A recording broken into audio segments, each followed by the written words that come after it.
tidak ada rasa, tidak ada baunya gimana? Yang penting dia bukan bau najis dan bukan rasa najis.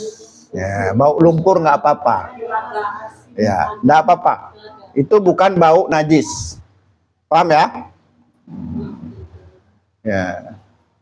Innal ma'a tahurun la yunajjisu syai'un. Sesungguhnya air itu suci, tidak ada yang dapat menajiskannya. Kecuali kalau memang jatuh najis. Jatuh najis pun harus kita seleksi launuhu, warnanya, rihuhu, baunya, ta'muhu, rasanya, jangan langsung kita buang. Kadang-kadang kan sumur, kadang-kadang kan karena jarang dibersihkan, bau cendawan lah, bau tanah lah, nggak apa, itu bukan najis. Kecuali kayak cicak itu dimaafkan.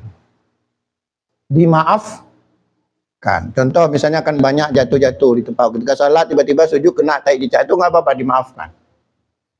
Jangan ada pikiran oh najis akhirnya nggak salat-salat kita. Bersihin tai. Cuman kalau kita usahakan, makanya masjid itu harus selalu kalaupun terkena itu dimaafkan. Paham ya? Dimaafkan. Nah. Ya. Ya, kan makanya Nabi Allah berfirman at-tahira baiti lit-ta'ifina wal 'akifina wa rukai sujud. Bersihkanlah rumahku untuk orang yang tawaf, i'tikaf, rukuk dan sujud. Rumahku itu maksudnya apa? Masjid. Kan usah dapat tugas membersihkan. Sekarang alhamdulillah masjid-masjid itu bersih. WC-nya saja sekarang mengkilat-kilat.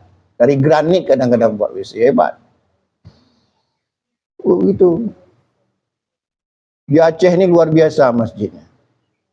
Saya rasa termasuk terkenal di dunia Aceh ini, kalau masjid nggak ada lawannya. Nah, kadang-kadang setiap 1 kilo sudah ada. Dulu pernah ada orang ke Aceh ini, kan pas kira-kira sudah azan, kita singgah ini mumpung ada masjid, tenang saja. Ya pikir masjid jumpa mungkin berjam-jam lagi jumpa. Ternyata enggak. Belum habis azan sudah jumpa masjid lain. Nah, itulah di Aceh ini. Coba ini saja sudah musala. Itu udah masjid. Mungkin sana udah ada musala lagi. Cuma risikonya itulah jamaah jadi sedikit terpecah-pecah. Nah, terpecah masjid besar jamaahnya. Kenapa? Karena terbagi-bagi. Bagi-bagi.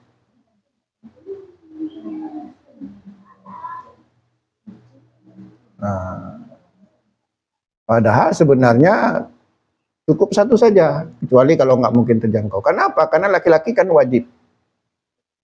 Lah, idza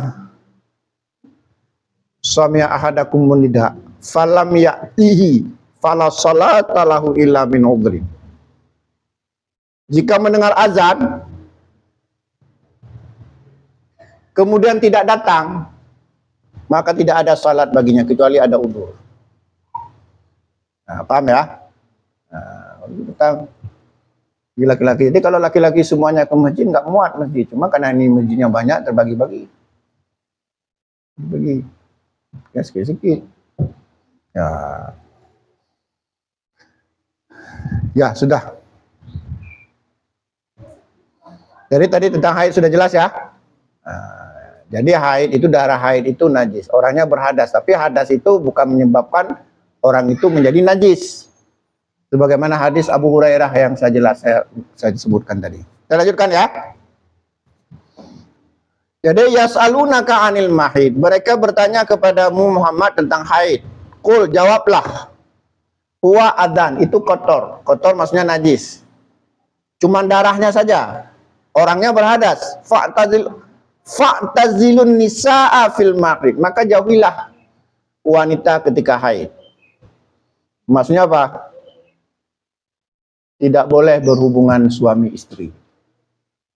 Tapi kalau tidak haid, wajib penuhi. Ya. Ya. Idza da'a rajulan imra'atahu ila firashihi fa'abat antaji'a fabata ghazbana 'alaiha la'anat ha al malaika hatta yusbiha. Ya. Artinya apa? Jika seorang suami mengajak istrinya ke tempat tidur, kemudian si istri nggak mau, kemudian suaminya marah malam itu, la'anat al malaika hatta tusbihah, maka malaikat melaknat si perempuan itu hingga subuh.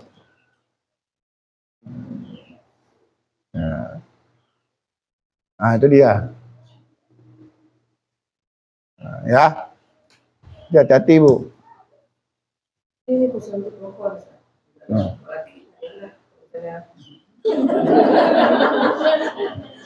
Tapi melihat keadaan, ya, kalau setiap saat diminta matilah istrinya. Itu melihat keadaan, jangan hiperbola.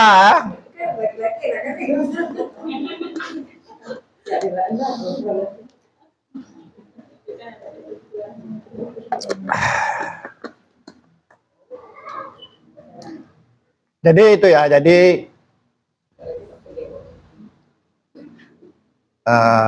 ya laki-laki juga,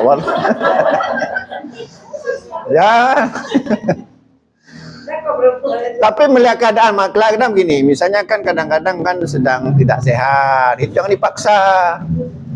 Ini masuk dalam keadaan normal kan, kadang-kadang kan ingin balas dendam misalnya, karena nggak dibeliin miso, udah nanti malam saya balas, nah itu nggak boleh. Nah, kalau memang capek kali, kalau nggak mungkin, tapi baik-baik lah.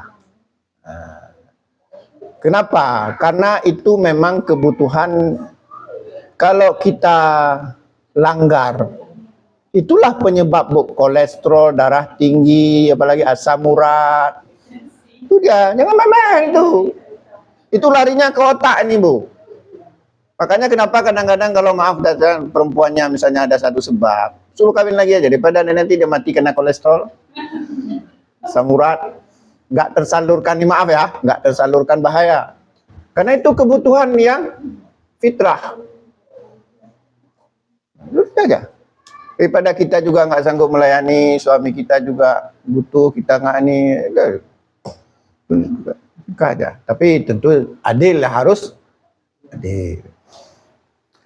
Cuman apa makna adil? Ini kadang-kadang kan simpang siur. Adil itu sebenarnya bagaimana? Ya, apa maksudnya adil? Adil itu maksudnya redho. Jika sisi pertama redho, isi kedua redho, udah adil itu. Masalah jumlahnya kan relatif.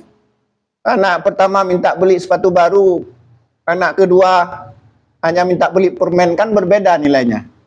Yang penting redho, nggak ribut-ribut, itulah adil. Tapi kalau ada ribut-ribut berarti tidak adil. Redho, maka adil itu sebenarnya lebih ke hati, memahami. Bukan berarti istri pertama kasih 5 juta, istri kedua.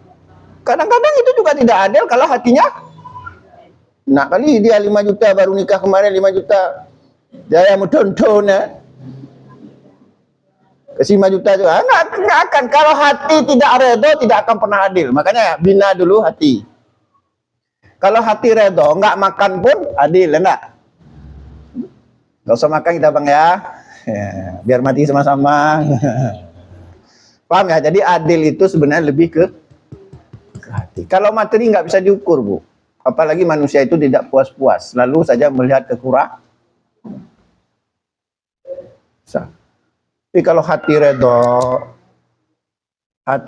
ya, rela, nggak akan adil dengan sendirinya. Contoh seperti teman saya ya, dia menikah lagi. Istrinya yang mencarikan. Tapi sekarang nggak ada masalah, aman-aman aja. Kenapa? Hatinya adil. Makanya sebenarnya walaupun bukan syarat untuk menciptakan keadilan, kalau mau nikah lagi minta izin istri pertama, walaupun itu bukan syarat. Untuk menciptakan keadilan, jangan diam-diam. ketahuan pecah kepala. Kalau bukan pecah kepala, pecah piring. Hancur-hancuran. Kasih tahu aja. Maaf deh ya, Bang mau terus terang. Apa Bang? Abang mau komen lagi? Silakan, kejak dikit. Kayak boleh.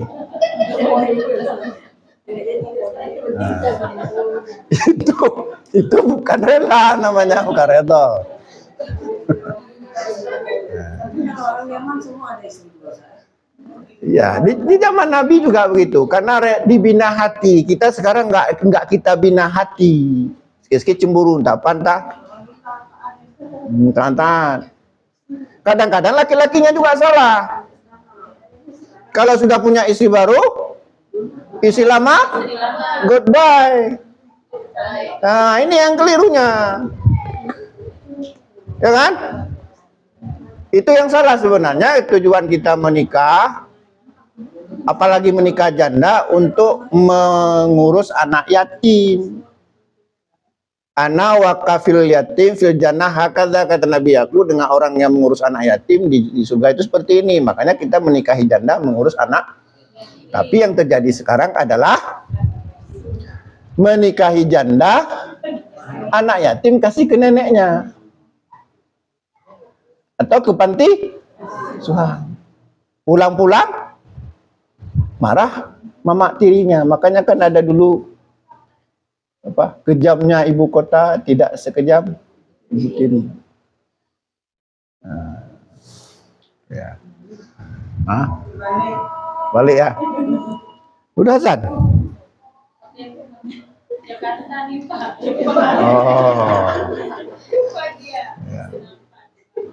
Ya. Ya udah ya, tentang haid sudah jelas ya. Jadi fa'tazilun nisaa fil haid. Jauhilah oleh kalian perempuan ketika haid. Nah, tapi kalau tidak haid, kalau diajak tadi apa? Penuhi. Idza da'a rajulan imratahu ila firasyihi. Ya. Apabila seorang suami mengajak istrinya ke tempat tidur, fa'abat antaji'a fabata ghadbana 'alaiha la'anatha al-malaikah hatta tasbih. Jika seorang suami mengajak istrinya ke tempat tidur dan istrinya ngambek nggak mau, kenapa nggak mau? Nggak dibeliin miso, nggak dibeliin HP iPhone, suaminya marah, ngambek juga, tidur dalam keadaan marah, maka malaikat melaknat si perempuan ini, bukan si suaminya, hingga subuh. Ngeri bu, kasih aja, cepat-cepat aja bang, ngantuk nih ya. Jangan ditolak, karena kalau ditolak tadi apa akibatnya? Kolesterol, asam urat, darah tinggi, DM. Ya udahlah ya, nggak usah nanti ibu marah pula sama saya terlalu banyak membahas ini. Dah, wala taqrabuhunna hatta yathurna, jangan kamu dekati mereka. Maksudnya paham ya? Kecuali ketika sudah suci. Sudah suci. Ya.